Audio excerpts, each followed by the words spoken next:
Coronation Street's Carl and James are caught out tonight. But there's a twist. Coronation Street's Carl Webster and James Bailey are finally caught out tonight, but Carl goes to desperate lengths to cover up his second affair.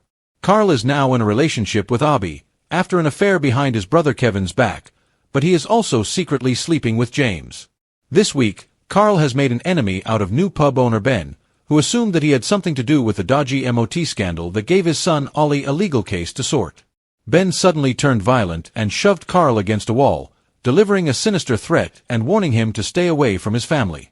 At the Halloween party in today's episode, Ben spotted Carl and kicked him out, making it clear that he wasn't welcome in the pub under his management. James followed Carl outside to check on him, saying that although he's been a total idiot lately, he still cares about him.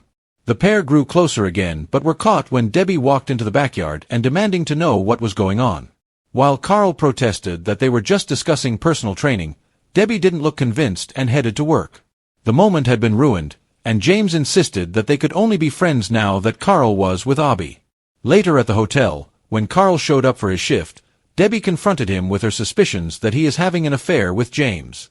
Debbie was adamant about what she saw and demanded to know the truth, so Carl decided to use a cruel tactic to save his own skin and said that she had gotten confused, a sign of her dementia. "This is the start of it. You're losing your marbles," Carl told his sister. "You'll be walking down the street in your nightie next.